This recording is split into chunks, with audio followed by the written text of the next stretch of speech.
নমস্কার স্টুডেন্টস, তোমরা কেমন আছো? আশা করি তোমরা সকলেই খুব ভালো আছো। আমি তোমাদের সকলকে স্বাগত জানাচ্ছি তোমাদের সকলের প্রিয় কোন ক্লাস বলো? তোমাদের সকলের প্রিয় ইলিট ক্লাসে। তাহলে তোমাদের পরীক্ষা এখন চলে আসছে। পরীক্ষা ভাই এসে গেছে, ফাঁকি দেওয়া চলবে না। তাহলে আজকে আমি তোমাদের সঙ্গে আলোচনা করব কি, পরীক্ষা নিয়ে কিছু বিষয়বস্তু আমি তোমাদের সঙ্গে আলোচনা করব যে পরীক্ষাতে তোমার অ্যাপ্রোচ কি হবে। এবার যেহেতু এমসিকিউ বেসড প্রশ্ন, তোমরা অন্য স্কুলে পরীক্ষা দিতে যাবে, তোমরা কেমন করে পরীক্ষা দেবে সেই সমস্ত বিষয়গুলো নিয়ে আমি আজকে আলোচনা করব। তাহলে প্রথমে যে কথাটা বলি, তোমাদেরকে ভয় পাবার কোনো দরকার নাই, একদম বি কনফিডেন্ট। তোমরা পড়াশোনা করেছো, ভালোভাবে পড়েছো, প্রত্যেকটা বই পড়েছো, প্রত্যেকটা বিষয় পড়েছো, প্রত্যেকটা ইউনিট পড়েছো, তাই তোমাদের মনের মধ্যে একটা কনফিডেন্স দরকার। এখন পরীক্ষাতে ভয় সকলেরই আসে, আমি যখন স্টুডেন্ট ছিলাম আমারও এসেছিল। তোমরাই ভাবো, তোমরা যখন মাধ্যমিক দেবে তার আগে তোমাদের কত ভয় ছিল, যে প্রথম বোর্ডের পরীক্ষা তোমরা দিচ্ছ, কত ভয়, কত তোমরা ভাবতে অন্য স্কুলে পরীক্ষাতে দিয়ে যাবো, বোর্ড থেকে প্রশ্ন আসবে। কিন্তু যখন তোমরা পরীক্ষা হলে বসলে, সব ভয় দূর হয়ে গেল। এখানে হবে তাই সেম একই ব্যাপার। এখন পরীক্ষার আগে একটু চিন্তা ভাবনা, ভয় এগুলো হবেই স্বাভাবিক। পরীক্ষা যখন দিতে বসবে তখন দেখবে এই সমস্ত চিন্তা ভাবনা, এই ভয়গুলো একদম দূর হয়ে গেল। তাহলে পরীক্ষাতে কি দরকার? পরীক্ষাতে আমাদের দরকার একটা কনফিডেন্স। কারণ আমাদের যখন কনফিডেন্স থাকবে, আমরা আত্মবিশ্বাসে থাকবো, তখন দেখবা আমরা কিন্তু ভালো পরীক্ষার উত্তর দিতে পারবো। আমরা যদি কনফিডেন্ট থাকি, আমরা একটা আইডিয়াতে যদি প্রশ্ন করি এটার অপশনটা কি হবে বা এটার উত্তরটা কি হবে, চারটে অপশনের মধ্যে আমি ঠিক লাগাতে পারবো। কিন্তু যদি আমার মধ্যে ডাউট থাকে, নিজের মধ্যে যদি আমার কনফিডেন্স না থাকে, আত্মবিশ্বাস না থাকে, তাহলে কি হবে, আমি হয়তো সঠিক উত্তরটাও ভুল করে দেবো। তাহলে কনফিডেন্স কিন্তু খুব জরুরি পরীক্ষার জন্য তোমাদেরকে। তার পাশাপাশি বলবো, তোমরা যে পরীক্ষাটা দেবে এমসিকিউ বেসডে ওএমআর সিটে, তোমরা একটা ওএমআর ডাউনলোড করে নাও। একটা বা দুটো ওএমআর তোমরা পরীক্ষা দিয়ে দেখো, তোমরা ওই গোল গোল করে দেখো যে ঠিক হচ্ছে কি ভুল হচ্ছে, কত সময় লাগছে। যে আমি যে আজকের এই ক্লাসটা করাচ্ছি, এই ক্লাসটা তোমরা ইউটিউবে দেখতে পাচ্ছ। তোমরা কি করবে, তোমরা ক্লাসটা করবে, তোমরা একটা ওএমআর সিট নিয়ে নাও। আমি যে প্রশ্নগুলো করাবো, তখন তুমি ভিডিওটাকে পজ করে ওএমআর সিটে গোল করো, আস্তে আস্তে গোল করো। বা আমি যেই ক্লাসটা করাচ্ছি, এই ক্লাসের পিডিএফটা, যেটা কোশ্চেনের পিডিএফ, সেটা আমি দিয়ে দেবো টেলিগ্রামে। সেখান থেকে তোমরা দেখো যে তোমাদের কেমন কি প্রিপারেশন হয়েছে বা তোমরা কেমন পারছো পরীক্ষাতে। মানে একটা তোমাদের একটা ধাঁচ, যাতে তোমাদের পরীক্ষা হলে, মেন পরীক্ষা হলে কোনো সমস্যা না হয় গোল করতে।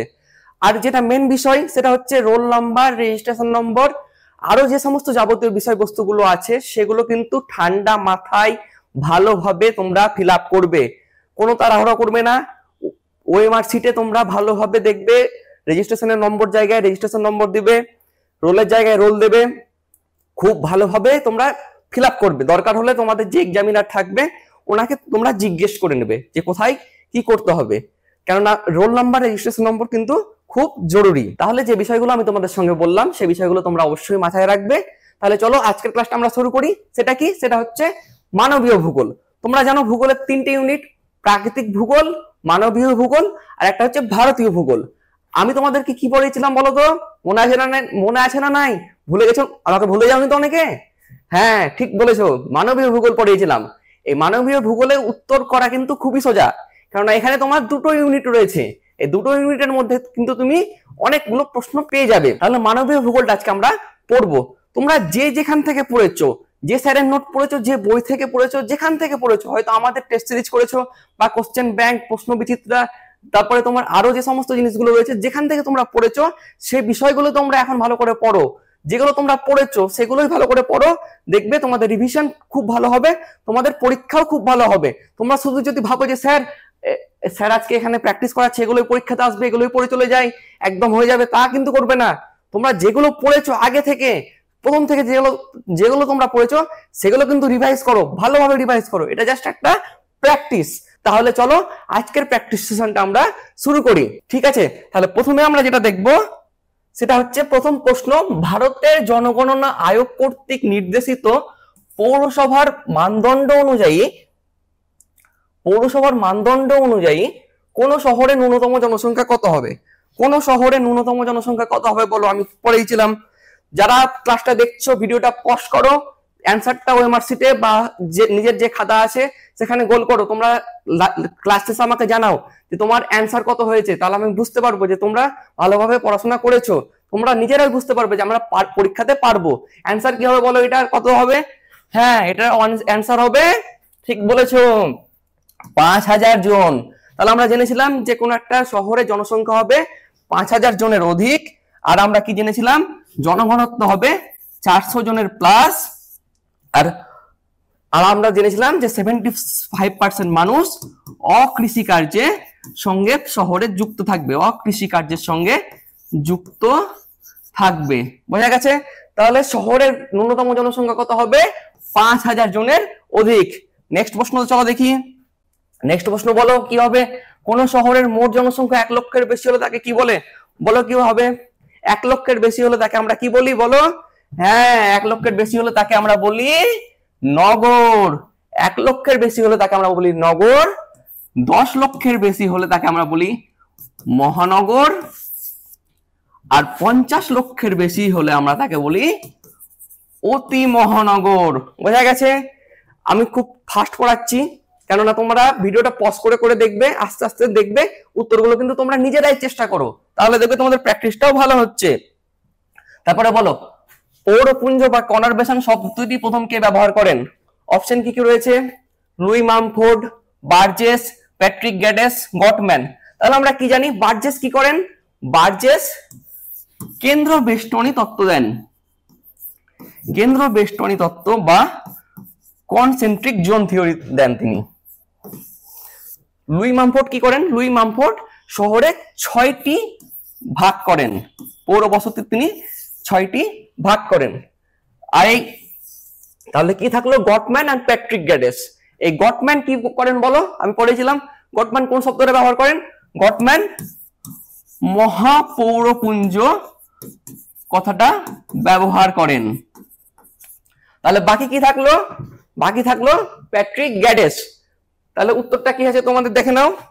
অ্যান্সারটা হবে তোমাদের প্যাট্রিক গ্যাডেস। বোঝা গেছে? ঠিক আছে, নেক্সট প্রশ্নতে আমরা যাই তাহলে। নেক্সট চলো, তারপরে দেখি আমরা কি আছে। বলো অ্যান্সার বলো। লুই মামফোর্ডের মতে শহর বা নগর গঠনের আদি পর্ব বা প্রাথমিক সূচনা পর্যায় কোনটা ছিল? প্রাথমিক সূচনা পর্যায় কি হবে? ইওপলিস, পলিস, মেট্রোপলিস, মেগালোপলিস। কি হবে? ভাবো ভাবো ভাবো, কি হবে বলো? একদম ঠিক কথা, সেটা হবে ইওপলিস। মানে তিনি 6টি ভাগে ভাগ করেছিলেন। কি কি? ইওপলিস, পলিস, মেট্রোপলিস, মেগালোপলিস। তার আর 5 নম্বরটা কি ছিল? 5 নম্বর ছিল টিরানোপলিস, বা আমরা সেটাকে আমরা জানি টাইরানোপলিস। আর 6 নম্বর ছিল নেক্রোপলিস। বোঝা গেছে? আমরা এখন 4টে প্রশ্ন করলাম। তাহলে লুই মামফোর্ডের যেটা শহরের প্রথম যে আদি যেটা সূচনা পর্ব, সেটা কি? সেটা হচ্ছে ইওপলিস। ক্লিয়ার? নেক্সট চলো দেখি। নগর বিকাশের সর্বশেষ পর্যায়টির নাম হলো। এটা কিন্তু একটা গুরুত্বপূর্ণ প্রশ্ন। এরপরেও একটা গুরুত্বপূর্ণ প্রশ্ন আছে, তোমরা কনফিউজ হবে না। দেখো এখানে কি বলছে, নগর বিকাশের সর্বশেষ পর্যায় কি? এখানে বলছে নগর বিনাশের। একটা হচ্ছে বিকাশের সর্বশেষ পর্যায়, একটা হচ্ছে বিনাশের সর্বশেষ পর্যায়। তাহলে বলো কোনটা কি হবে? নগর বিকাশের সর্বশেষ পর্যায়টার নাম কি? নগর বিকাশের সর্বশেষ পর্যায়টার নাম হচ্ছে মেগালোপলিস। ঠিক আছে, নগর বিকাশের সর্বশেষ পর্যায়ের নাম মেগালোপলিস। তাহলে আর বিনাশের সর্বশেষ পর্যায়ের নাম কি? বিনাশের সর্বশেষ পর্যায়ের নাম হবে নেক্রোপলিস। ক্লিয়ার হয়েছে? একটা হচ্ছে বিনাশের আর একটা হচ্ছে বিকাশের। নগর বিনাশের সর্বশেষ পর্যায় আর একটা হচ্ছে নগর একটা হবে নগর বিনাশের, একটা হবে নগর বিকাশের সর্বশেষ পর্যায়। ক্লিয়ার? নেক্সট হচ্ছে দুর্ভিক্ষ, মহামারী প্রভৃতি লক্ষ্য করা যায় নগর বিকাশের ড্যাশ পর্যায়ে। কোন পর্যায়ে আমরা দেখতে পাই? নগর বিকাশের আমরা লাস্ট পর্যায়ে, যেটাকে আমরা বলছি নেক্রোপলিস। সেই নেক্রোপলিসে আমরা দেখতে পাই এই সমস্ত কিছু, অর্থাৎ দুর্ভিক্ষ, মহামারী, এই সমস্ত যাবতীয় যে ঘটনাগুলো সেগুলো আমরা নগর বিকাশের লাস্ট পর্যায়ে দেখতে পাই। নেক্সট চলো দেখি। নেক্সট একটা, এটা হচ্ছে অনলাইনের একটা প্রশ্ন, সেটা হচ্ছে কানাডার ব্রুক হলো কি শিল্প? আমি শিল্প যে শহর, সে শহর পড়াতে গিয়ে শিল্পের ভাগ, শহরের ভাগ বোঝাতে গিয়ে আমি উদাহরণটা দিয়েছিলাম। সেখানে কানাডার ব্রুক একটা হচ্ছে কাষ্ঠ সংগ্রহ শহর, বোঝা গেছে। নেক্সট চলো দেখি, নেক্সট হচ্ছে কার্যাবলীর ভিত্তিতে বেনারসি কিসের শহর? বেনারসি কিসের শহর আমরা সবাই জানি, বেনারসি হচ্ছে কিসের শহর? প্রশাসনিক শহর হবে, প্রতিরক্ষা শহর হবে, ধর্মীয় শহর হবে, না বাণিজ্যিক শহর হবে? বেনারসি হবে, বলো কি হবে? ধর্মীয় শহর। নেক্সট চলো দেখি, নেক্সট হচ্ছে কেন্দ্র বেষ্টনী তত্ত্বে শহরের প্রাণ কেন্দ্র বা কেন্দ্রীয় বিন্দুটির নাম কি? শহরের যে কেন্দ্র বিন্দুটি থাকবে সেই শহরের কেন্দ্র বিন্দুটির নাম কি? কেন্দ্রীয় বাণিজ্যিক অঞ্চল, পরিবর্তনশীল অঞ্চল, বসতি অঞ্চল, উন্নত বসতি অঞ্চল। তোমরা যখন পরীক্ষা দেবে চারটে অপশনই কিন্তু ভালোভাবে পড়বে। কেন্দ্র বেষ্টনী তত্ত্বে শহরের প্রাণ কেন্দ্র বা কেন্দ্র বিন্দুটির নাম কি? তোমরা তাড়াহুড়োর মধ্যে কি করবা? তাড়াহুড়োর মধ্যে তোমরা অনেকে প্রশ্ন করবা, অপশনে ঠিক করে দেবা। প্রশ্নটা ভালো করে পড়বে, চারটে অপশন, যে চারটে অপশন ভালো করে দেখবে, তারপরে ওই মানে ভালোভাবে গোল করবে যে চারটে অপশনের মধ্যে তুমি যে অপশনটাতে গোল করছো সেটা ঠিক না ভুল, সেখানে তোমরা কিন্তু গোল করবে। ঠিক আছে, তাহলে কেন্দ্র বেষ্টনী তত্ত্বে শহরের প্রাণকেন্দ্র বা কেন্দ্র বিন্দুটির নাম আমরা কি জানি? আমরা জানি সেটাকে আমরা বলি কেন্দ্রীয় বাণিজ্যিক অঞ্চল বা সিবিডি, সেটাকে আমরা বলি কেন্দ্রীয় বাণিজ্যিক অঞ্চল বা সিবিডি, বোঝা গেছে। নেক্সট চলো দেখি, নেক্সট একটা হচ্ছে স্তম্ভ মিলন আমরা দেখব। তাহলে দেখো স্তম্ভ মিলন আমরা কি করে পরীক্ষাতে করব? একটা স্তম্ভ 1, স্তম্ভ 2। স্তম্ভ 1 দেয়া আছে প্রথম শ্রেণীর শহর, দ্বিতীয় শ্রেণীর শহর, তৃতীয় চতুর্থ শ্রেণীর শহর, আর এখানে লেখা আছে জনসংখ্যা কতজন আছে। তাহলে প্রথম শ্রেণীর শহরের জনসংখ্যা কত হবে আমরা জানি? প্রথম শ্রেণীর শহরের জনসংখ্যা হবে 1 লক্ষের বেশি। ঠিক আছে, তাহলে আমার অপশন এ, 3 এর এটা এ কোথায় আছে দেখো, 3 এর এ এখানে একটা আছে, এখানে একটা আছে, এখানে 3 এর এ নেই, তাহলে এটা আমার অপশন হচ্ছে না। এখানে আমার কি আছে? A4 আছে, তাহলে এটা আমার অপশন হচ্ছে না। তাহলে আমার দুটো অপশন বাদ চলে গেল। আমার দুটো অপশন থাকলো এখানে এ আর বি। আমি এই দুটো অপশন নিয়ে আমার দেখবো যে সঠিক উত্তর কোনটা। তাহলে এবার হচ্ছে দ্বিতীয় শ্রেণীর শহর। দ্বিতীয় শ্রেণীর শহরের জনসংখ্যা আমরা কত জানি? দ্বিতীয় শ্রেণীর শহরের জনসংখ্যা আমরা জানি যে 50,000 থেকে প্রায় 99,999 জন। তাহলে দেখো এখানে কোথায় আছে? বি এ হচ্ছে এখানে একটা, এখানে একটা, বি অনে হচ্ছে আর বি 2 হচ্ছে। তাহলে আমার এখানে কোনটা হলো? আমার এখানে অপশন এ অন হলো বি। তাহলে দেখি উত্তর কি আছে। এটাই কি হচ্ছে কি? হ্যাঁ এটাই হচ্ছে, দেখো এ 1, একটা হয়ে গেছে 3 হয়ে গেছে, বি 1 হয়ে গেছে, বি এ 1 হয়ে গেছে। নেক্সট হচ্ছে তৃতীয় শ্রেণীর শহর অপশন সি। অপশনে সি হবে 4, 20,000 থেকে 49,999, আর ডি হবে 2। এই যে অপশন গুলো, এই যে স্তম্ভ মিলন গুলো, এই প্রশ্নগুলো কিন্তু তোমরা সহজ মাথায় ঠান্ডা হবে আস্তে আস্তে করবে, কারণ এগুলো যদি একবার ভুল হয়ে যায় তাহলে কিন্তু তোমার মানে পুরো অ্যান্সারটাই ভুল হয়ে যাবে। ভালোভাবে গুছিয়ে নিয়ে ঠান্ডা মাথায় আস্তে আস্তে করবে, তাহলে দেখবে ঠিক হবে। বোঝা গেছে? এই অপশনটা মানে যারা করেছো তারা দেখে নাও যে উত্তরটা তাদের ঠিক আছে না ভুল হয়েছে। নেক্সট চলো দেখি, নেক্সট কি আমরা দেখবো। নেক্সট হচ্ছে সমকোণ আকৃতি বিশিষ্ট কৃষি জমিকে কেন্দ্র করে গড়ে ওঠে। এটা তো একদম সোজা ইজি প্রশ্ন, বলো কি হবে? আয়তাকার জনবসতি, বর্গাকার জনবসতি, বৃত্তাকার না দাবার ছক? সমকোণ আকৃতি বিশিষ্ট কৃষি জমিকে কেন্দ্র করে গড়ে ওঠে আয়তাকার জনবসতি। ঠিক আছে, সমকোণ আকৃতি বিশিষ্ট কৃষি জমিকে কেন্দ্র করে গড়ে ওঠে আয়তাকার জনবসতি। নেক্সট হচ্ছে পরস্পর সমকোণে এবং সমান্তরালে। পরস্পরকে সমকোণে এবং সমান্তরালে ছেদ করার ফলে যে রাস্তা গড়ে ওঠে সেটার আকৃতি কেমন হয়? ত্রিভুজ আকৃতি তো হবে না, নক্ষত্র আকৃতি হবে না, দাবার ছক না বৃত্তাকার? দাবার ছক হবে না। তাহলে কোনটা পড়ে থাকলো বৃত্তাকার জনবসতি, সরি দাবার ছক আকৃতি জনবসতি। তাহলে পরস্পর সমকোণে এবং সমান্তরালে ছেদ করা রাস্তাকে কেন্দ্র করে গড়ে ওঠে দাবার ছক আকৃতি বিশিষ্ট জনবসতি। নেক্সট চলো দেখি, নেক্সট হচ্ছে শুষ্ক অঞ্চলে, কোন একটা শুষ্ক অঞ্চলে, ধরো কোন একটা শুষ্ক অঞ্চলে কোন জলাশয়কে কেন্দ্র করে, জলাশয় বলতে আমরা বলতে পারি কুয়ো বা দিঘিকে কেন্দ্র করে কি জনবসতি গড়ে উঠবে? একটা ধরো জলাশয় আছে, সেই জলাশয়ের চারিদিকে জলাশয়কে কেন্দ্র করে কোন ধরনের বসতি গড়ে উঠবে? ছবি দেখে নিশ্চয় বুঝতে পারছো, ত্রিভুজ আকৃতি তো হবেই না, নক্ষত্রাকার হবে না, দাবার ছক হচ্ছে না, তাহলে হচ্ছে কি? হচ্ছে বৃত্তাকার জনবসতি। তাহলে শুষ্ক অঞ্চলে জলাশয়কে কেন্দ্র করে গড়ে উঠছে বৃত্তাকার জনবসতি। নেক্সট প্রশ্ন, কোন উচ্চভূমির টিলাকে কেন্দ্র করে, সেম একই রকম ভাবে কোন একটা পাহাড় ধরে নাও, কোন একটা উচ্চভূমি রয়েছে, সেই উচ্চভূমির টিলাকে কেন্দ্র করে এইভাবে কেন্দ্র করে যে বসতি গড়ে উঠবে সেটা কি হবে? ত্রিভুজাকার, বৃত্তাকার, আয়তাকার না দাবার ছক আকৃতি? কোনটা হবে? এটা তোমাদের কাছ থেকে আমি আশা করছি কোনটা হবে। তবু আমি বলে দিই একবার, সেটা হবে, তোমরাই বলতে পারছো, তোমরাই বলতে পারবে, হ্যাঁ সেটা হচ্ছে বৃত্তাকার জনবসতি। কোন উচ্চভূমি বা টিলাকে কেন্দ্র করে বৃত্তাকার জনবসতি গড়ে উঠছে। নেক্সট কি? নেক্সট হচ্ছে দুটি রাস্তা সমকোণে মিলিত হওয়ার ফলে সৃষ্টি হয় কোন বসতি?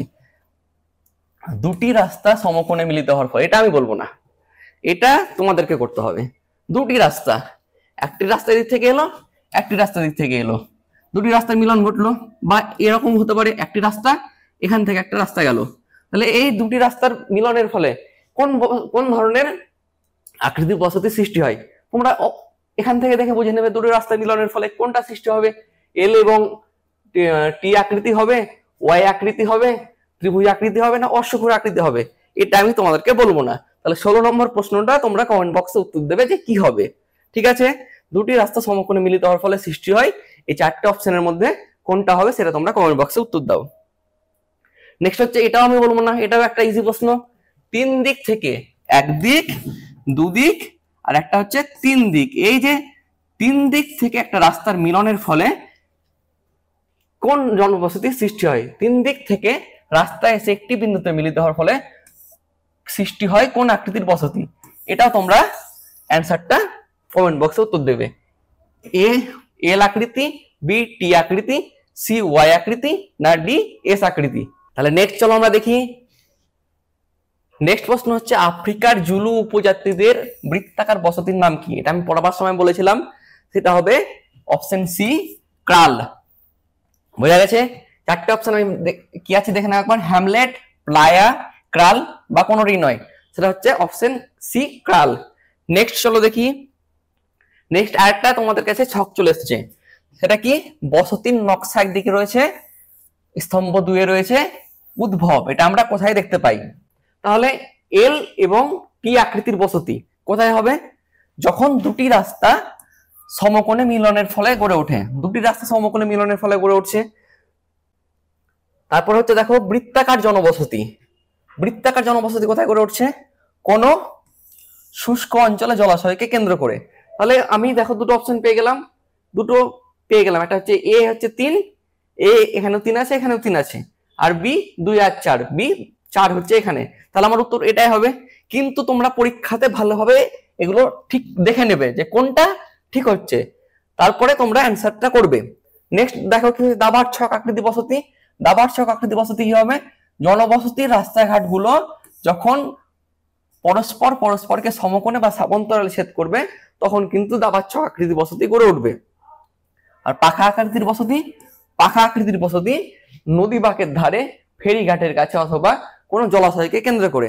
তাহলে দেখো কি হচ্ছে, এ হলো কি কোনটা? এ হলো 3, এ 3, বি হলো 4, বি হলো 4, সি কোনটা হলো?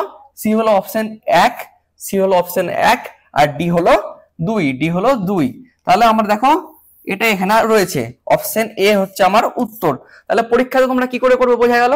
তোমরা আস্তে আস্তে এগুলো মিলিয়ে নেবে, নিজেদের মধ্যে মিলিয়ে নেবে, তারপরে কিন্তু করবে ভালোভাবে, মানে ভুল করবে না কিন্তু। এগুলোতে কিন্তু ভুলের যে চান্স সেটা কিন্তু তোমরা মানে ভুল করবে না, একদম সঠিকভাবে আস্তে আস্তে ঠান্ডা মাথায় ভেবে চিন্তে অ্যান্সারটা করবে। ওকে, নেক্সট চলো দেখি। নেক্সট হচ্ছে, গ্রিকরা পৃথিবীর স্থায়ী বসতি অঞ্চলকে কি বলতো? গ্রিকরা পৃথিবীর স্থায়ী অঞ্চলকে কি বলতো? অ্যাকুমেন, নন অ্যাকুমেন, পলিস না হ্যামলেট? গ্রিকরা পৃথিবীর স্থায়ী বসতিযুক্ত অঞ্চলকে বলতো অ্যাকুমেন। আর বসতিহীন, যেটা বসতিহীন, সেই বসতিহীন অঞ্চলকে বলতো নন অ্যাকুমেন। তাহলে আমার এখানে অপশন কোনটা হবে? অপশন এ হবে অ্যাকুমেন। ওকে, নেক্সট চলো দেখি, ভ্রাম্যমাণ পশুপালক, স্থানান্তর কৃষিজীবী ও যাযাবর শ্রেণীর মানুষদের যে ধরনের বসতি দেখা যায় সেটা কি? যারা যাযাবর ভ্রাম্যমাণ পশুপালক, যারা এক স্থান থেকে অন্য স্থানে ঘুরে বেড়ায়, স্থানান্তর কৃষি করে, তাদের আমরা কোন বসতি দেখতে পাই? স্থায়ী বসতি, অস্থায়ী বসতি, শহরে বসতি না গ্রামীণ বসতি? কোনটা হবে বলো?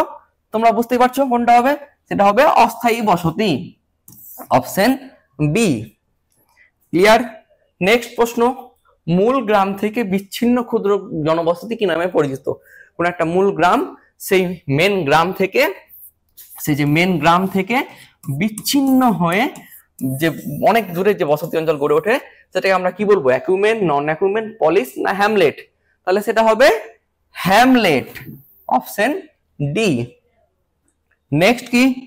নেক্সট হচ্ছে 2011 সালের আদমশুমারি অনুযায়ী গ্রামীণ এলাকার জনসংখ্যা কত হবে? তাহলে আমরা গ্রামীণ এলাকার জনসংখ্যা পড়তে গিয়ে পড়েছিলাম, গ্রামীণ এলাকার জনসংখ্যা হবে কত? গ্রামীণ এলাকার জনসংখ্যা হবে 5,000 জনের কম, 5,000 জনের কম হবে, 5,000 জনের কম, এবং জনঘনত্ব 400 জনের কম পার বর্গ কিলোমিটার। 75% মানুষ প্রথম শ্রেণীর অর্থনৈতিক ক্রিয়াকলাপের সঙ্গে যুক্ত থাকবে। তাহলে এখানে আমার অ্যানসারটা কি হবে এখানে আমার? তাহলে অ্যানসার এখানে আমার হবে 500 জনের কম, এখানে হবে অপশন সি। এটা হবে না উত্তর, এখানে 500 জনের 5,000 জনের কম, দুটো আচ্ছা দুটো তো একই অপশন, যাই হোক টাইপিং মিস্টেক হয়ে গেছে। 5,000 জনের অধিক রয়েছে এখানে রয়েছে 5,000 জনের অধিক। দেখলে, এটা হচ্ছে প্রশ্ন ভালোভাবে পড়া। প্রশ্ন যদি আমি ভালোভাবে না পড়তাম, প্রশ্নটা আমি ভালোভাবে পড়লাম না, সেই জন্য আমার একটা মিস্টেক হয়ে গেল। তোমরা কিন্তু এই মিস্টেক গুলো করার এড়িয়ে চলবে, প্রত্যেকটা অপশন ভালোভাবে পড়বে। আমি দেখো এখানে 5,000 জন, এখানে 5,000 জন, কোনটা আমি প্রথমে অপশন বি করলাম, আবার অপশন সি চলে গেলাম, মানে কি একটা গন্ডগোল হয়ে গেল। তাহলে কি গন্ডগোলটা কি? কারণ আমি 5,000 জনটাকে বেশি ফোকাস করলাম। আমাকে প্রশ্নটা ভালোভাবেই পড়তে হতো, অপশনগুলো ভালোভাবেই পড়তে হতো। 5,000 জনের কম, 5,000 জনের অধিক, এইরকম ভাবে আমাকে অপশনটা পড়তে হতো। তোমরা কিন্তু পরীক্ষা হলে অপশনগুলো ভালোভাবে পড়বে, তারপরে তোমরা অ্যান্সারটা করবে। তাহলে এখানে অ্যান্সারটা কি হচ্ছে? 2011 সালের আদমশুমারি অনুযায়ী ভারতের গ্রামীণ এলাকার জনসংখ্যা হবে অপশন বি, 5,000 জনের কম। বোঝা গেছে? ওকে, নেক্সট বলো, বন্ধুর ভূপ্রাকৃতিক এলাকা, অনুর্বর মৃত্তিকা, অনুকূল জলবায়ুযুক্ত অঞ্চলে কোন ধরনের বসতি গড়ে ওঠে? গোষ্ঠীবদ্ধ বসতি, রৈখিক বসতি, বিক্ষিপ্ত বসতি না আর্দ্র বসতি? বন্ধুর ভূপ্রাকৃতিক এলাকা, যেখানে যোগাযোগ ব্যবস্থা ভালো না, সেখানে আমরা জানি সেখানে গড়ে ওঠে অপশন বি, বিক্ষিপ্ত জনবসতি। ক্লিয়ার? নেক্সট প্রশ্ন, সড়ক পথ কোন একটা রাস্তার ধারে বা রাস্তা বা রেল লাইন বা নদী বা কোন নদীর বা খালকে অনুসরণ করে যে বসতি গড়ে ওঠে তাকে আমরা বলবো গোষ্ঠীবদ্ধ বসতি, রৈখিক বসতি, বিক্ষিপ্ত বসতি না বৃত্তাকার বসতি? তাকে আমরা বলবো কোনটা? বলো কি হবে? A B C D. সেটা হবে রৈখিক বসতি। কি হবে সেটা? সেটা হবে রৈখিক বসতি। বোঝা গেছে? নেক্সট প্রশ্ন, কোন স্থানে গোষ্ঠীবদ্ধ বসতি গড়ে ওঠার কারণ? কোন স্থানে এই যে এই প্রশ্নগুলো তোমরা ভালোভাবে পড়ো, ভালোভাবে পড়ার পর অ্যান্সারটা করো। এখানেও পরীক্ষা হলেও কোন স্থানে গোষ্ঠীবদ্ধ বসতি গড়ে ওঠার কারণ কি? কোন একটা স্থানে গোষ্ঠীবদ্ধ বসতি গড়ে ওঠার কারণ কি? নদীর উপকূলবর্তী উর্বর মৃত্তিকার প্রাধান্য, এটা সমতল ভূপ্রকৃতি, জলের প্রাপ্যতা, প্রতিকূল জলবায়ু? কোনটা? কেবল তাহলে অপশন গুলো দেখি আমরা কি বলছি। অপশন এতে বলছে কেবলমাত্র 1 এবং 2 ঠিক। নদীর উপকূলবর্তী উর্বর মৃত্তিকার প্রাধান্য, এটা ঠিক, আমি জানি। হ্যাঁ, সমতল ভূপ্রকৃতি অঞ্চলে গোষ্ঠীবদ্ধ জনবসতি গড়ে ওঠে, এটাও ঠিক। শুধু কি এই দুটোই ঠিক? কেবলমাত্র 1 আর 2 কি ঠিক? এটা তো ঠিক। জলের প্রাপ্যতার উপর তো নির্ভর করে। তাহলে আমার এই অপশনটা ঠিক আছে, কিন্তু আমি দেখতে পাচ্ছি আমার 1, 2, 3 এই 3টে অপশনই কিন্তু ঠিক। তাহলে আমি দেখতে পাচ্ছি যে এই অপশন হবে না। বি অপশনে কি বলছে? 1 এবং 4 ঠিক। 1 তো ঠিকই আছে, কিন্তু 4 ঠিক না। প্রতিকূল জলবায়ুতে আমরা দেখতে পাবো যে গোষ্ঠীবদ্ধ জনবসতি গড়ে ওঠে না। অপশন ডি বলছে কোনোটিই নয়, সেটা তো হবে না, কেননা অপশন এখানে আছে, উত্তরটা এখানে আছে। সেটা কি এখানে এই অপশনে বলছে 1, 2 এবং 3 ঠিক। দেখো 1 বলছে উর্বর নদীর উপকূলবর্তী উর্বর মৃত্তিকার প্রাধান্য, সমতল ভূপ্রকৃতি, জলের প্রাপ্যতা, এই তিনটেই কিন্তু ঠিক। তাহলে কোন স্থানে গোষ্ঠীবদ্ধ জনবসতি গড়ে ওঠার কারণ কোনটা ঠিক? এখানে এই অপশনের সি ঠিক। তাহলে বুঝতেই পারছো যে কতটা একটা ঘুরিয়ে প্রশ্ন এসছে বা কেমন প্রশ্নগুলো, এগুলো ধরনটা। তোমরা এগুলো ঠান্ডা মাথায় আস্তে আস্তে ভেবে চিন্তে অপশনগুলো পুরোটাই পড়ে, সব অপশনগুলো পড়ে অ্যান্সারটা করবে। ঠিক আছে, নেক্সট প্রশ্ন দেখি। গোষ্ঠীবদ্ধ জনবসতির বৈশিষ্ট্য কোনটি সঠিক নয়? তাহলে গোষ্ঠীবদ্ধ জনবসতির কোন বৈশিষ্ট্যটি সঠিক নয়, কোন বৈশিষ্ট্যটা সঠিক নয়, এখানে আমাকে দেখতে হবে। গোষ্ঠীবদ্ধ জনবসতির বাড়িগুলি ঘন সংঘবদ্ধভাবে অবস্থান করে, এটা একটা বৈশিষ্ট্য, এটা গোষ্ঠীবদ্ধ জনবসতির বৈশিষ্ট্য। গোষ্ঠীবদ্ধ জনবসতি বন্য জীবজন্তু, চোর ডাকাতদের আক্রমণের হাত থেকে সুরক্ষিত, এটাও একটা বৈশিষ্ট্য। এই বসতির বাড়িগুলির সংখ্যা এবং ঘনত্ব কম। দেখো বাড়িগুলো ঘন সংঘবদ্ধ ভাবে থাকছে, তাহলে সংখ্যা তো কম নিশ্চয় হবে না, তাহলে এটাই হয়তো বৈশিষ্ট্য নয়। এটা বৈশিষ্ট্য আমরা দেখতে পাচ্ছি, এটা কিন্তু একটা বৈশিষ্ট্য নয়। হ্যাঁ, তাহলে অপশন সি, শুধুমাত্র অপশন সি কি ঠিক? না, আমি অপশন সি অব্দি পড়লাম, আমাকে অপশন ডিও পড়তে হবে। অপশন ডিটাও পড়ি, দেখি কি বলছে। এই বসতিতে শিক্ষা দীক্ষা অনুন্নত শিক্ষা, এই বসতিতে শিক্ষা দীক্ষা অনুন্নত সংস্কৃতি, অর্থনৈতিক জীবনযাত্রা অনুন্নত, তাই এটাও এই জনবসতির বৈশিষ্ট্য নয়। তাহলে আমার অপশন অনুযায়ী কোনটা ঠিক? বলছে অপশন অনুযায়ী আমার দেখো কোনটা ঠিক। আমার একক গোষ্ঠীবদ্ধ জনবসতির বৈশিষ্ট্য, আমার 1 এবং 2 গোষ্ঠীবদ্ধ জনবসতির বৈশিষ্ট্য, কিন্তু 3 এবং 4 গোষ্ঠীবদ্ধ জনবসতির বৈশিষ্ট্য নয়। তাহলে আমার সঠিক উত্তরটা হবে অপশন সি, 3 এবং 4। বোঝা গেল কোনটা বৈশিষ্ট্য নয়। এখন যদি কেউ বলতো গোষ্ঠীবদ্ধ জনবসতির কোন বৈশিষ্ট্যটি সঠিক, তাহলে সে কেউ যদি পড়তো সঠিক বৈশিষ্ট্য কোনটা, সে 1 ও 2 অপশন বি মেরে দিত, কিন্তু 9 বলেছে এখানে। আমাকে প্রশ্নটা ভালোভাবে পড়ার পর আমি জানতে পারলাম এখানে 9 বলেছে, কোনটা বৈশিষ্ট্য হবে না। আর বৈশিষ্ট্য হচ্ছে 1 এবং 2, বৈশিষ্ট্য নয় 3 এবং 4। তাহলে বৈশিষ্ট্য নয় কোনটা? 3 এবং 4, অপশন সি। 3 এবং 4 যেটা, সেটা বৈশিষ্ট্য নয়, সঠিক উত্তর এখানে হবে অপশন সি। তাহলে বুঝতেই পারছো যে প্রশ্নগুলো আমাদেরকে ভালোভাবে পড়াটা কতটা জরুরি। ঠিক আছে, নেক্সট চলো দেখি। নেক্সট বলছে কোনটি গ্রামীণ বসতির বৈশিষ্ট্য নয়? গ্রামীণ বসতির বৈশিষ্ট্য কোনটা নয়? গ্রামীণ বসতির বৈশিষ্ট্য নয়, এখানেও বলে দিয়েছে কোনটা হবে না। প্রথমে বলছে জনসংখ্যা হবে 5000 জনের কম, এটা ঠিক। জনঘনত্ব প্রতি বর্গ কিলোমিটারে 4000 জনের কম, 400 জনের কম হতে হবে, এটাও আমরা জানি গ্রামীণ বসতির বৈশিষ্ট্য। গ্রামীণ জনসংখ্যা 75% মানুষ দ্বিতীয় এবং এই যে দ্বিতীয় ও তৃতীয় স্তরের অর্থনৈতিক কাজকর্মের সঙ্গে যুক্ত থাকবে না। আমরা জানি যে গ্রামীণ স্তরের মানুষ 75% বা তার বেশি সংখ্যক মানুষ প্রথম শ্রেণীর অর্থনৈতিক কাজকর্মের সঙ্গে যুক্ত থাকবে, প্রথম শ্রেণীর অর্থনৈতিক কাজকর্মের সঙ্গে যুক্ত থাকবে। তাহলে জনসংখ্যার এটা হচ্ছে না, অপশন সি হচ্ছে না। অপশন ডি দেখি কি বলছে, জনসংখ্যার অধিকাংশ মানুষই হবেন কৃষিজীবী, তাহলে এটাও ঠিক। তাহলে আমরা দেখতে পেলাম যে প্রশ্ন অনুযায়ী কোনটা না, 3 না। তাহলে আমরা অপশনগুলো দেখবো, অপশনগুলোতে দেখো কোনটা বলছে। এক কি গ্রামীণ বসতির বৈশিষ্ট্য নয়? না, 1 গ্রামীণ বসতির বৈশিষ্ট্য। 2 এবং 4 ও গ্রামীণ বসতির বৈশিষ্ট্য। 1, 2 এবং 4, 1, 2 এবং 4, এটা হচ্ছে গ্রামীণ বসতির বৈশিষ্ট্য। 1, 2 এবং 4, অপশন সি, এটা কিন্তু গ্রামীণ বসতির বৈশিষ্ট্য। আমাকে প্রশ্নতে বলেছে কোনটা বৈশিষ্ট্য নয়, তাহলে অপশন ডি 3 নম্বর যেটা, সেটা কিন্তু বৈশিষ্ট্য নয়। তাহলে দেখো এটা কিন্তু বৈশিষ্ট্য নয়, গ্রামীণ জনবসতির 75% মানুষ অকৃষিকার্যে দ্বিতীয় বা তৃতীয় স্তর অর্থনৈতিক কাজকর্মের সঙ্গে যুক্ত থাকবে, এটা কিন্তু বৈশিষ্ট্য নয়। বোঝা গেছে? তাহলে বুঝতেই পারছো প্রশ্নটা ভালোভাবে পড়াটা কতটা জরুরি। প্রশ্ন ভালোভাবে পড়বে, ঠান্ডা মাথায় পড়বে, দেখবে তোমরা সঠিকভাবে উত্তর দিতে পারছো। ক্লিয়ার? নেক্সট চলো দেখি। নেক্সট হচ্ছে পপুলেশন শব্দটি কোন শব্দ থেকে এসেছে? এটা পপুলেশন পড়া থেকে আমি প্রথমে বলেছিলাম যে পপুলেশন শব্দটি গ্রিক শব্দ, ফরাসি শব্দ, স্প্যানিশ শব্দ বা ল্যাটিন শব্দ থেকে এসেছে। পপুলেশন শব্দটি ল্যাটিন শব্দ পপুলাস থেকে এসেছে। ল্যাটিন শব্দ পপুলাস, PULUS, পপুলাস থেকে এসেছে। ল্যাটিন শব্দ পপুলাস থেকে পপুলেশন শব্দটি এসেছে। নেক্সট চলো দেখি। নেক্সট হচ্ছে অনলাইনের প্রশ্ন আর একটা, বিশ্ব জনসংখ্যা দিবস কবে পালন করা হয়? 10, 11, 12, 13, কোন জুলাই বলো? কারো আবার জন্মদিন যদি এই ডেটে পড়ে যায়, মানে পড়ে যায়, কারো ধরো 11 তারিখ জন্মদিন, 10 তারিখ জন্মদিন, সে হয়তো 10 তারিখ অ্যান্সার করে দিল যে না এটা হবে। তাহলে তোমরাই বলো যে বিশ্ব জনসংখ্যা দিবস পালন করা হয় কত জুলাই বলো? 10 জুলাই, 11 জুলাই, 12 জুলাই না 13 জুলাই? বলো বলো বলো কি হবে? জুলাই। তো আমি বলে দিলাম এইটা 11 জুলাই বিশ্ব জনসংখ্যা দিবস পালন করা হয় 11 জুলাই। নেক্সট চলো দেখি এবার নেক্সট প্রশ্ন কি আছে। নেক্সট প্রশ্ন হচ্ছে কে সর্বপ্রথম জনসংখ্যা ভূগোলের সংজ্ঞা দেন? জনসংখ্যা ভূগোলের সর্বপ্রথম কে সংজ্ঞা দেন? Tree হ্যাগারস্ট্র্যান্ড, G T.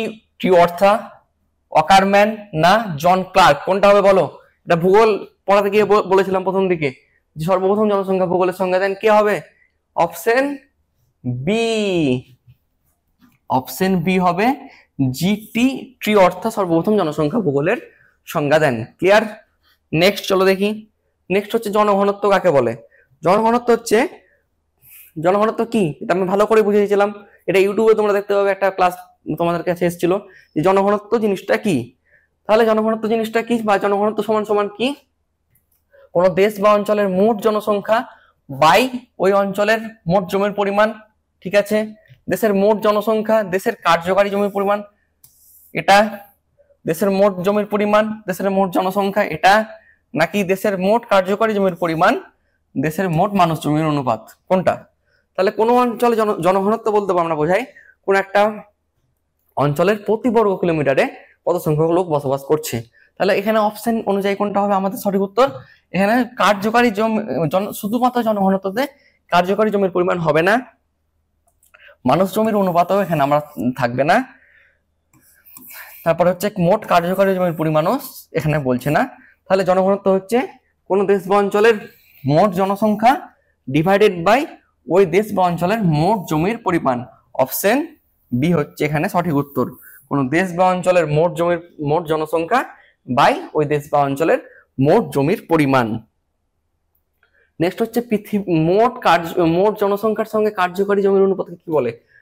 কার্যকারী জমির অনুপাতকে, মোট জনসংখ্যার সঙ্গে কার্যকারী জমির অনুপাতকে কি বলে? কাম্য জনসংখ্যা, জনঘনত্ব, মানুষ জমির অনুপাত না জনস্বল্পতা? বলো কি হবে? কাম্য জনসংখ্যা, জনঘনত্ব, মানুষ জমি অনুপাত না জনস্বল্পতা? তাহলে মোট জনসংখ্যার সঙ্গে কার্যকারী জমির অনুপাতকে আমরা বলি মানুষ জমি অনুপাত। মোট জনসংখ্যার সঙ্গে কার্যকারী জমির অনুপাতকে আমরা বলি মানুষ জমি অনুপাত। ক্লিয়ার? নেক্সট হচ্ছে যেসব জমি মানুষের কাজে লাগে, যেসব জমি থেকে মানুষ সম্পদ সৃষ্টি করতে পারে, যেসব জমি আমাদের কাজে লাগছে, যেসব জমি থেকে আমরা সম্পদ সৃষ্টি করতে পারছি, সম্পদ মানুষের চাহিদা পূরণ করছে, সেই জমিটাকে আমরা কি বলি? সেই জমিকে আমরা বলি পতিত জমি। পতিত জমি তো হবেই না। কাম্য জমি, অনুর্বর জমি না কার্যকারী জমি? তাহলে যেসব জমি থেকে আমরা সম্পদ সৃষ্টি করতে পারি, যেসব জমি আমাদের কাজে লাগে, তাকে আমরা বলি কার্যকারী জমি। ক্লিয়ার? নেক্সট হচ্ছে কোন দেশের জনসংখ্যা প্রাকৃতিক সম্পদের তুলনায় অত্যাধিক বেশি হলে, জনসংখ্যা যখন অনেক বেশি পরিমাণে হয়ে যায়, তাহলে জনসংখ্যা প্রচুর পরিমাণ কিন্তু প্রাকৃতিক সম্পদের পরিমাণটা কম, জনসংখ্যা বেশি প্রাকৃতিক সম্পদের পরিমাণ কম, তখন তাকে আমরা কি বলবো? জনবিরলতা বা জনস্বল্পতা না জনাকীর্ণতা বা জনাধিক্যতা, জনশূন্যতা না কাম্য জনসংখ্যা বা আদর্শ জনসংখ্যা, কোনটা? তাহলে কোন দেশের জনসংখ্যা প্রাকৃতিক সম্পদের তুলনায় অত্যধিক বেশি হলো, মানে ধরো প্রাকৃতিক সম্পদের পরিমাণ কম কিন্তু জনসংখ্যার পরিমাণ বেশি, তখন সেটাকে আমরা বলবো, তখন সৃষ্টি হবে জনাকীর্ণতা বা তখন তাকে আমরা বলবো জনাকীর্ণতা বা জনাধিক্যতা। তাহলে প্রাকৃতিক সম্পদের তুলনায় জনসংখ্যা বেশি হলে তাকে বলবো জনাকীর্ণতা। নেক্সট কি? কোন দেশের প্রাকৃতিক সম্পদের তুলনায় জনসংখ্যা কম হলে, ধরো প্রাকৃতিক সম্পদের পরিমাণ এত আর জনসংখ্যার পরিমাণ হচ্ছে খুবই কম, হ্যাঁ, তাহলে প্রাকৃতিক সম্পদের তুলনায় জনসংখ্যার পরিমাণটা কম, তখন তাকে আমরা কি বলবো? সে একই অপশন, জনবিরলতা বা জনস্বল্পতা, জনাকীর্ণতা বা জনাধিক্যতা, জনশূন্যতা, কাম্য জনসংখ্যা বা আদর্শ জনসংখ্যা। তাহলে সেটা হবে জনবিরলতা বা জনস্বল্পতা। তাহলে প্রাকৃতিক সম্পদের তুলনায় জনসংখ্যা কম হলে, প্রাকৃতিক সম্পদ বেশি কিন্তু জনসংখ্যা কম, তখন সেটাকে আমরা বলবো জনবিরলতা বা জনস্বল্পতা। কোন দেশের অর্থনৈতিক উন্নয়নের জন্য সর্বাপেক্ষা অনুকূল জনসংখ্যা হলো, কোন দেশের অর্থনৈতিক উন্নয়নের জন্য সর্বাপেক্ষা অনুকূল জনসংখ্যাকে আমরা কি বলি? সেটাকে আমরা কি বলি? সেটাকে আমরা বলি কাম্য জনসংখ্যা। কোন দেশের কাম্য জনসংখ্যা, কোন দেশের অর্থনৈতিক উন্নয়নের জন্য সর্বাপেক্ষা অনুকূল জনসংখ্যাকে আমরা বলি কাম্য জনসংখ্যা। ক্লিয়ার? নেক্সট চলো দেখি। নেক্সট হচ্ছে কাম্য জনসংখ্যার জনক হলেন কে? ক্যানন এবং পিয়র্থা, জিমারম্যান এবং স্যান্ড্রাস। ক্যানন এবং স্যান্ড্রাস, ক্যানন এবং জিমারম্যান। তাহলে আমরা জানি, আমি এটা পড়াতে গিয়ে বলেছিলাম, কাম্য জনসংখ্যার জনক হলেন ক্যানন এবং স্যান্ড্রাস। বোঝা গেছে? নেক্সট চলো দেখি। নেক্সট হচ্ছে কাম্য জনসংখ্যার অবস্থা বৃদ্ধিতে ড্যাশ অবস্থা সৃষ্টি হয়। কাম্য জনসংখ্যার অবস্থা যখন বেড়ে যাবে তখন কি সৃষ্টি হবে? কাম্য জনসংখ্যা হচ্ছে একটা ব্যালেন্স জনসংখ্যা।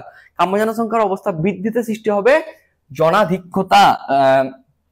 জনাধিক্যতা, কাম্য জনসংখ্যার অবস্থা বৃদ্ধিতে সৃষ্টি হবে জনাধিক্যতা, আর কমে গেলে সৃষ্টি হবে জনবিরলতা বা জনস্বল্পতা। বোঝা গেছে? তাহলে প্রশ্ন অনুযায়ী সঠিক উত্তর কোনটা? Option B. কাম্য জনসংখ্যার অবস্থা বৃদ্ধিতে ড্যাশ অবস্থা সৃষ্টি হতে পারে, সেটা হচ্ছে জনাধিক্যতা বা জনাকীর্ণতা।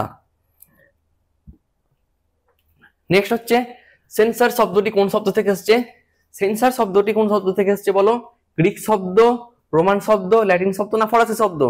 সেটি এসছে, বলো বলো বলো, কোন শব্দ থেকে এসছে?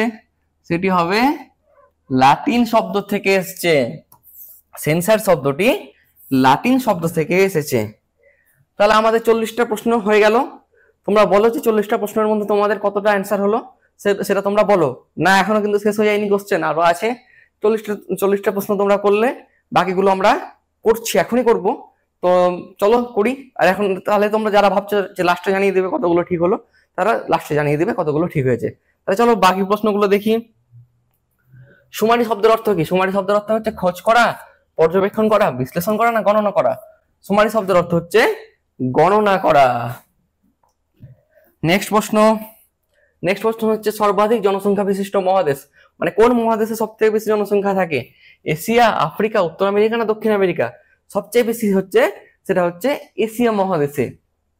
এটা একটা ক্রম আছে, সেই ক্রমটা আমরা দেখব। জনসংখ্যা অনুসারে মহাদেশগুলির ক্রম নির্ণয় করে, যে এই যে অপশনগুলো রয়েছে এই অপশন অনুযায়ী আমাদেরকে মহাদেশগুলোকে সঠিকভাবে সাজাতে হবে। তো আমরা জানি জনসংখ্যা সবচেয়ে বেশি কোন মহাদেশে? এশিয়া রয়েছে প্রথমে, তারপরে রয়েছে আফ্রিকা, তারপরে রয়েছে ইউরোপ। Asia, Africa, Europe. তারপরে আমরা জানি এশিয়া, আফ্রিকা, ইউরোপ, উত্তর আমেরিকা, তারপরে দক্ষিণ আমেরিকা, তারপর হচ্ছে ওশিয়ানিয়া। তাহলে মহাদেশগুলোর ক্রম অনুযায়ী যদি আমি দেখি, তাহলে কোন অপশনটা সঠিক হবে আমার এখানে? প্রথম হবে এশিয়া, তারপর হবে আফ্রিকা, তারপর হবে ইউরোপ। কোথায় আছে দেখো? অপশন ডি তে রয়েছে এশিয়া। অপশন ডি তে রয়েছে এশিয়া, আফ্রিকা, ইউরোপ।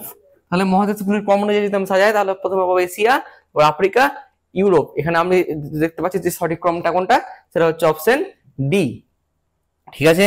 নেক্সট প্রশ্ন হচ্ছে অতি নিবিড় বা অতি উচ্চ জনঘনত্ব যুক্ত অঞ্চলে প্রতি বর্গ কিলোমিটারে কতজন লোক বসবাস করে?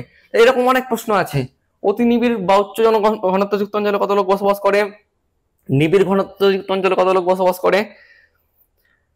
মধ্যম বা নাতি নিবিড় জনঘনত্ব যুক্ত অঞ্চলে কত লোক বসবাস করে? এরকম অনেক প্রশ্ন আছে, সেগুলো আমি তোমাদের সঙ্গে অনলাইনারে আলোচনা করে দিই। তাহলে প্রথম হচ্ছে অতি নিবিড় বা অতি উচ্চ জনঘনত্ব যুক্ত, অতি নিবিড় বা অতি উচ্চ জনঘনত্ব যুক্ত অঞ্চলে প্রতি বর্গ কিলোমিটারে কতজন লোক বসবাস করে? 51 থেকে 100 জন, 50 জনের কম, 100 জনের বেশি, বা 10। অপশনটি হচ্ছে 10 জন। তাহলে অতি নিবিড় জনঘনত্ব যুক্ত অঞ্চলে 100 জনের বেশি লোক বসবাস করে, 100 জনের বেশি। নেক্সট প্রশ্ন কি? নিবিড় বা উচ্চ জনঘনত্ব যুক্ত অঞ্চলে, নিবিড় বা উচ্চ জনঘনত্ব যুক্ত অঞ্চলে কতজন লোক বসবাস করে? নিবিড় বা উচ্চ জনঘনত্ব যুক্ত অঞ্চলে বসবাস করে সেটা হচ্ছে 51 থেকে 100 জন লোক বসবাস করে। অপশন এ এখানে সঠিক উত্তর। নিবিড় বা উচ্চ জনঘনত্ব যুক্ত অঞ্চলে 51 থেকে 100 জন লোক বসবাস করে। মধ্যম বা নাতি নিবিড়, মধ্যম বা নাতি নিবিড় জনঘনত্ব যুক্ত অঞ্চলে 11 থেকে 50 জন লোক বসবাস করে। Option A. নেক্সট হচ্ছে কি, নেক্সট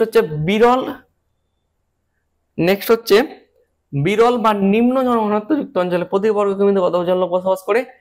নিম্ন জনঘনত্ব যুক্ত অঞ্চলে বা বিরল জনঘনত্ব যুক্ত অঞ্চলে বসবাস করে প্রতি বর্গ কিলোমিটার কতজন লোক? 1 থেকে 10 জন লোক বসবাস করে। বিরল বা নিম্ন ঘনত্ব যুক্ত অঞ্চলে 1 থেকে 10 জন লোক বসবাস করে। নেক্সট হচ্ছে অতি বিরল, মানে খুবই বিরল, অতি বিরল বা অতি নিম্ন জনঘনত্ব যুক্ত অঞ্চলে বসবাস করে কতজন লোক? 11 জনের কম, 50 জনের কম, 10 জনের বেশি, 1 জনের কম, সেটা হবে 1 জনের কম। তাহলে দেখতে পেলে এখানে আমরা সেই যে জনঘনত্ব, সেই কতজন লোক কোথায় বসবাস করে সেটা আমরা এক এক করে দেখলাম। প্রথমে দেখলাম অতি নিবিড় বা উচ্চ জনঘনত্ব যুক্ত অঞ্চলে বসবাস করে 100 জনের বেশি। নিবিড় বা উচ্চ জনঘনত্ব যুক্ত অঞ্চলে 51 থেকে 100 জন। মধ্যম বা নাতি নিবিড়ে বসবাস করে 11 থেকে 50 জন। বিরল বা নিম্ন জনঘনত্ব যুক্ত অঞ্চলে 1 থেকে 10 জন। আর অতি বিরল বা অতি নিম্ন জনঘনত্ব যুক্ত অঞ্চলে বসবাস করে 1 জনের কম। নেক্সট হচ্ছে অতি নিবিড় বা অতি উচ্চ জনঘনত্বের কারণ হিসেবে নিচের কোন বিকল্পটি সঠিক? কোন বিকল্পটা সঠিক? অনুকূল জলবায়ু অতি নিবিড় জনঘনত্ব যুক্ত অঞ্চলের জন্য জরুরি, এটা সঠিক। নেক্সট হচ্ছে উর্বর মৃত্তিকা, এটাও সঠিক। উন্নত যোগাযোগ ব্যবস্থা, এটাও দরকার। কৃষি শিল্পের প্রচার, এটা হবে প্রসার হবে, কৃষি শিল্পের প্রসার, তাহলে এটাও সঠিক। তাহলে আমরা দেখতে পাচ্ছি যে অতি নিবিড় জনঘনত্বের জন্য কারণ হিসেবে কোন বিকল্পটি সঠিক? 4টি বিকল্পই সঠিক। শুধুমাত্র 1 সঠিক না, শুধুমাত্র 1 এবং 3 সঠিক না, শুধুমাত্র 1 এবং 4 সঠিক, শুধুমাত্র 1 এবং 4 সঠিক নয়। অপশন ডি 1, 2, 3, 4, 4টে অপশনই সঠিক। 1, 2, 3, 4 অপশন ডি 4টে এখানে কিন্তু সঠিক। নেক্সট দেখি চলো। নেক্সট হচ্ছে অতি স্বল্প সময়ে অতি দ্রুত গতিতে কোন স্থানে জনসংখ্যা বৃদ্ধির ঘটনাকে কি বলে? কোন একটা স্থানে অতি দ্রুত গতিতে জনসংখ্যা বৃদ্ধির ঘটনাকে আমরা জানি কি বলে? জনবিস্ফোরণ বলে, জনস্বল্পতা বলে, জনশূন্যতা বলে, না ঋণাত্মক জনসংখ্যা বৃদ্ধি বলে? তাকে আমরা বলি যে, মানে বিস্ফোরণ কেমন করে ঘটে? বিস্ফোরণ অতি অল্প সময়ে ঘটে, আবার দ্রুত গতিতে ঘটে। ঠিক এইরকম ভাবে মনে রাখবে যে অতি অল্প সময়ে অতি দ্রুত গতিতে জনসংখ্যা বৃদ্ধির ঘটনাকে আমরা বলি জনবিস্ফোরণ। ক্লিয়ার? নেক্সট দেখি। নেক্সট হচ্ছে কোন দেশের বা কোন ভৌগোলিক অঞ্চলের জনসংখ্যার পূর্বাভাস দেওয়ার ঘটনাকে কি বলে? জনস্বল্পতা, জনবিস্ফোরণ, জনসংখ্যা অভিক্ষেপ, না জনাধিক্যতা? পূর্বাভাস মানে আজকের বর্তমানের ভিত্তিতে আমরা মানে বলতে পারবো যে আগামী দিনের জনসংখ্যা কেমন হবে, সেই যে একটা প্রেডিকশন, সেটাকে আমরা বলছি জনসংখ্যা অভিক্ষেপ। এবং তোমরা ক্রিকেটে দেখতে পাবে যে বলবে যে প্রজেক্টেড স্কোর কত আছে, মানে বা 12 কোটি রান গেলে কত রান হবে, 10 কোটি রান গেলে কত রান হবে, একটা টোটালটা কত হতে পারে 50 ওভারের শেষে বা 20 ওভারের শেষে। সেরকম ভাবে পূর্বাভাস একটা দেওয়াকে, জনসংখ্যার পূর্বাভাস দেওয়াকে বলে জনসংখ্যা অভিক্ষেপ। ক্লিয়ার? নেক্সট দেখি চলো। জনসংখ্যার অভিক্ষেপ হলো। নেক্সট হচ্ছে আচ্ছা, বয়সলিঙ্গ পিরামিডের ভূমিভাগ নির্দেশ করে কাজে। বয়সলিঙ্গ পিরামিডের ভূমিতে থাকে যারা হচ্ছে অল্প বয়সী শিশু গোষ্ঠী। অল্প বয়সী শিশুরা নিচে থাকে, মিডিলের দিকে থাকে মাঝ বয়সী জনসংখ্যা, আর উপরের দিকে থাকে বৃদ্ধ জনসংখ্যা। নিচের দিকে থাকে শিশু জনসংখ্যা, শিশু, মাঝখানে মাঝ বয়সী, আর উপরের দিকে থাকে বয়স্ক জনসংখ্যা। অপশন দেখি। শিশু এবং কিশোরী জনসংখ্যা, মাঝ বয়সী কর্মক্ষম জনসংখ্যা, বয়স্ক জনসংখ্যা কোনোটি নয়। তো শিশু এবং কিশোরী জনসংখ্যা, শিশু এবং কিশোরী জনসংখ্যা এখানে হবে সঠিক উত্তর। জনসংখ্যা পিরামিডের ভূমিভাগ নির্দেশ করে শিশু এবং কিশোরী জনসংখ্যা। ক্লিয়ার হয়েছে? নেক্সট চলো দেখি। নেক্সট হচ্ছে জনসংখ্যা, জন্মহার ও মৃত্যুহার উভয় বেশি এবং অনিয়ন্ত্রিত প্রকৃতির হলে তা কোন ধরনের পিরামিডকে নির্দেশ করে? জনসংখ্যা প্রথম শ্রেণীর পিরামিড, উত্তরটা বলে দিলাম। যাই হোক, প্রথম শ্রেণীর পিরামিডে আমরা দেখতে পাই যে জন্মহার এবং মৃত্যুহার উভয় কিন্তু অনেকটাই বেশি পরিমাণে থাকে। তাহলে এখানে সঠিক উত্তর প্রথম শ্রেণীর পিরামিড। প্রথম শ্রেণীর পিরামিডে আমরা জন্মহার এবং মৃত্যুহার উভয় বেশি দেখতে পাই। নেক্সট হচ্ছে কোন ধরনের পিরামিডে বহুদিন জন্মহার নিয়ন্ত্রিত থাকার পর হঠাৎ করে জন্মহার বাড়তে শুরু করে, তাহলে নিম্নবৃত্ত অঞ্চল বা অনুন্নত অঞ্চল থেকে মানুষজন উন্নত অঞ্চলে গিয়ে সেখানে কিন্তু জনসংখ্যা বাড়তে শুরু করে। সেটা আমরা দেখতে পাই কোন শ্রেণীর পিরামিডে? প্রথম শ্রেণীর পিরামিডে, দ্বিতীয়, তৃতীয় না চতুর্থ শ্রেণীর পিরামিডে? সেটা আমরা দেখতে পাই, বলো। হ্যাঁ, সেটা আমরা দেখতে পাই চতুর্থ শ্রেণীর পিরামিডে। নেক্সট যাই। নেক্সট হচ্ছে পশ্চিম ইউরোপের দেশসমূহের পিরামিড কেমন আকৃতির হয়? ঘন্টা আকৃতি, নাশপাতির মতো, উত্তল আকৃতি না শঙ্কুর মতো? বলো কি হবে? পশ্চিম ইউরোপের যে দেশগুলো রয়েছে সেই দেশগুলোর পিরামিডের আকৃতি কেমন হয়? সেই দেশগুলোর পিরামিডের আকৃতি হয় উত্তল প্রকৃতির। অপশন সি এখানে সঠিক উত্তর। নেক্সট হচ্ছে কি? নেক্সট হচ্ছে আমেরিকা যুক্তরাষ্ট্র এবং কানাডা দেশে আমরা কোন পিরামিড দেখতে পাই? সে একই অপশন, আমেরিকা যুক্তরাষ্ট্র এবং কানাডাতে আমরা দেখতে পাই। বলো কোনটা হবে? আমেরিকা যুক্তরাষ্ট্র এবং কানাডাতে আমরা দেখতে পাই ঘন্টা আকৃতির পিরামিড। বোঝা গেছে? নেক্সট চলো দেখি, জাপান এবং সুইডেন আমরা দেখতে পাই কোন আকৃতির পিরামিড? ঘন্টা আকৃতির পিরামিড, নাশপাতি আকৃতির পিরামিড, উত্তল আকৃতি না শঙ্কু আকৃতির? কি হবে বলো? জাপান এবং সুইডেন আমরা দেখতে পাই নাশপাতি আকৃতির পিরামিড। নাশপাতি খেতে কারো ইচ্ছা করছে নাকি? তাহলে আমরা জাপান এবং সুইডেনে দেখতে পাই নাশপাতি আকৃতির পিরামিড। নেক্সট হচ্ছে শিশু, কিশোর কিশোরী, বয়স্ক জনসংখ্যার অনুপাতকে কি বলে? যারা শিশু, কিশোর কিশোরী রয়েছে তাদেরকে আমরা কি বলবো? উৎপাদনশীলতার অনুপাত, নির্ভরশীলতার অনুপাত, নারী পুরুষ অনুপাত না বয়স লিঙ্গ অনুপাত?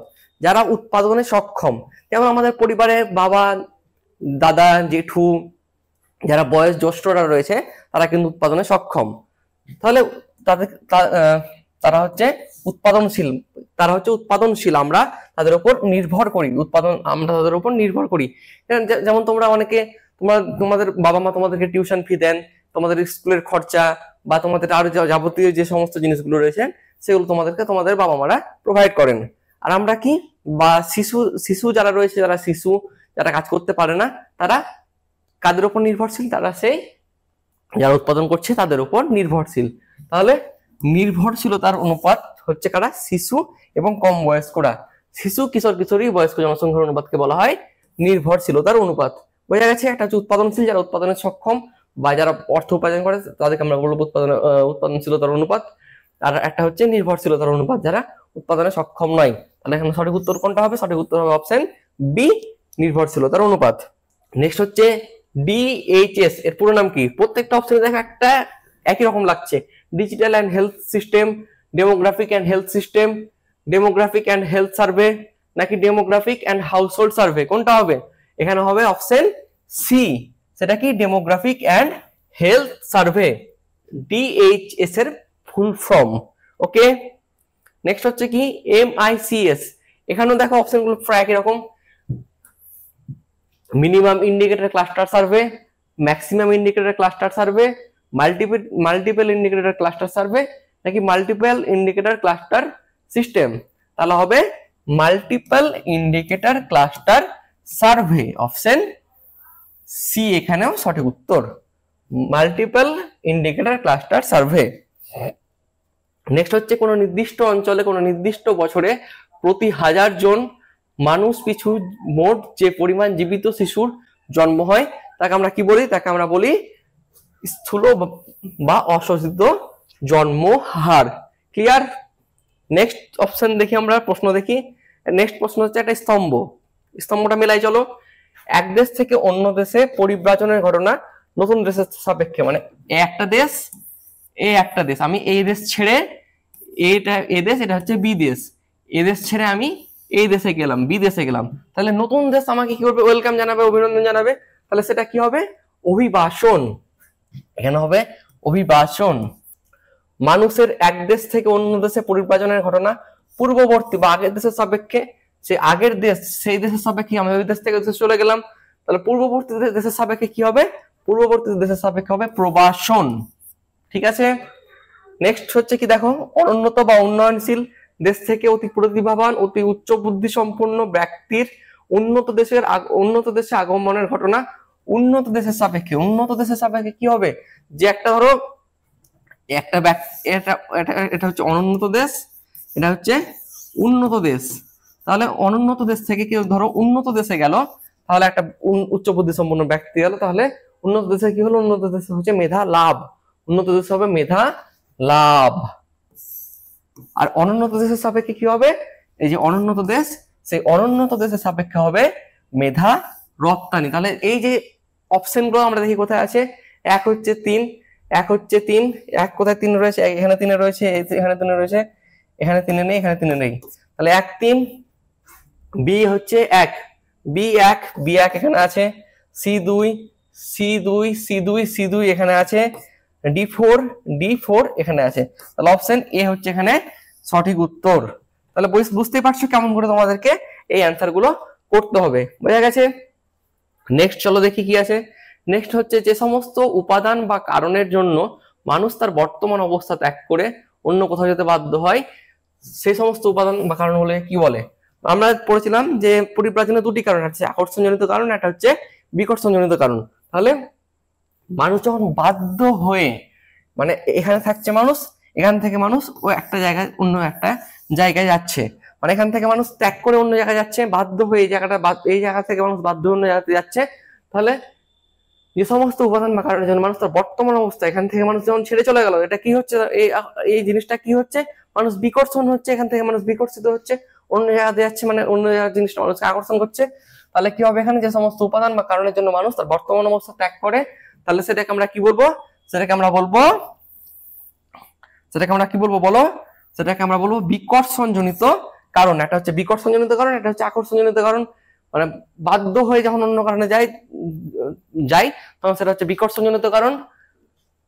আর যে সমস্ত উপাদান বা কারণে তারা আকৃষ্ট, যে সমস্ত কারণে তারা আকৃষ্ট হয়ে, মানে এখান থেকে মানুষ এই অঞ্চলটাতে গেল, এখানে কিছু কারণের জন্য মানুষ আকৃষ্ট হলো, সেই কারণটাকে আমরা কি বলবো? অর্থাৎ যে সমস্ত উপাদান বা কারণে তারা আকৃষ্ট হয়ে মানুষ এক স্থান থেকে অন্য স্থানে গিয়ে বসবাস শুরু করে, সেই উপাদান বা কারণগুলোকে বলে আকর্ষণজনিত উপাদান। একটা হচ্ছে আকর্ষণ, একটা হচ্ছে বিকর্ষণ। আকর্ষণের জন্য মানুষ যাবে, আর বিকর্ষণের জন্য মানুষ সেই স্থান ত্যাগ করবে, আর আকর্ষণের মানুষ সেই স্থানে গিয়ে বসবাস করবে। আকর্ষণজনিত কারণ, একটা হচ্ছে বিকর্ষণজনিত কারণ। নেক্সট চলো দেখি কি আছে। নেক্সট হচ্ছে ভারতবর্ষে সব থেকে বেশি পরিব্রাজন ঘটে কোথায়? ভারতবর্ষে সব থেকে বেশি পরিব্রাজন ঘটে গ্রাম থেকে গ্রামে, গ্রাম থেকে শহরে, শহর থেকে গ্রামে, নাকি শহর থেকে শহরে? ভারতে সব থেকে বেশি পরিব্রাজন ঘটে গ্রাম থেকে শহরে। ভারতে সব থেকে বেশি পরিব্রাজন ঘটে গ্রাম থেকে শহরে, ঠিক আছে? নেক্সট হচ্ছে শীতল পাহাড়ি জলবায়ুযুক্ত অঞ্চলে বসবাসকারী যাযাবর শ্রেণীর মানুষেরা শীতের সময় তারা কি করে? শীতের সময় অন্যত্র চলে যাচ্ছে এবং শীতের শেষে আবার পূর্বের অবস্থানে গিয়ে ফিরে আসছে। এটা কোন ধরনের পরিব্রাজন? এটা হচ্ছে একটা স্বল্পমেয়াদী পরিব্রাজন, দৈনিক পরিব্রাজন, দীর্ঘমেয়াদী পরিব্রাজন, না ঋতুভিত্তিক পরিব্রাজন? এখানে দেখো একটা শীতকালের উল্লেখ করেছে, তাই এখানে এটা হবে একটা ঋতুভিত্তিক পরিব্রাজন, কারণ এখানে উল্লেখ করেছে শীতের সময় মানুষ অন্য জায়গাতে যাচ্ছে, তাই এটা আমরা বলবো ঋতুভিত্তিক পরিব্রাজন। নেক্সট হচ্ছে কর্মজীবী হকার ব্যবসায়ী শ্রেণীর মানুষেরা প্রতিদিন কাজের জন্য নির্দিষ্ট সময়ে নির্দিষ্ট স্থানে যায় এবং কাজের শেষে ফিরে আসে। এটা কোন ধরনের পরিব্রাজন? এটা হচ্ছে দৈনিক পরিব্রাজন, বা এটা রোজই ঘটছে। কর্মজীবী মানুষ হকাররা একটা নির্দিষ্ট স্থানে যাচ্ছে আবার কাজে ফিরে আসছে, এটা দৈনিক ঘটনা, সেটা হচ্ছে দৈনিক পরিব্রাজন। নেক্সট কি? নেক্সট হচ্ছে একটা স্তম্ভ দিয়েছে, দেখো এই স্তম্ভটা আমরা করব যে স্থান থেকে কোনো ব্যক্তি অন্যত্র পরিব্রাজন করে। একটা স্থান, এই স্থান থেকে ব্যক্তি অন্যত্র পরিব্রাজন করছে, সেটাকে আমরা কি বলছি? যে স্থান থেকে, মানে এখান থেকে শুরু করছে সেটাকে আমরা বলবো উৎসস্থল। আর যেখানে মানুষজন যাচ্ছে, যে স্থানের উদ্দেশ্যে কোনো ব্যক্তি পরিব্রাজন করে, যে উদ্দেশ্যের, মানে যে স্থানের উদ্দেশ্যে পরিব্রাজন করছে, সেটাকে বলছে গমনস্থল। তারপর হচ্ছে মানুষ নিজের ইচ্ছায়, নিজের সুবিধার্থে যে পরিব্রাজন করে, নিজের ইচ্ছায় যে পরিব্রাজনটা হয় সেটা হচ্ছে স্বেচ্ছায় পরিব্রাজন। আর মানুষ বাধ্য হয়ে এক স্থান থেকে অন্য স্থান ত্যাগ করে যে পরিব্রাজন করে, সেটা হচ্ছে বাধ্যতামূলক পরিব্রাজন। সেটা হচ্ছে বাধ্যতামূলক পরিব্রাজন অফ এখানে সি।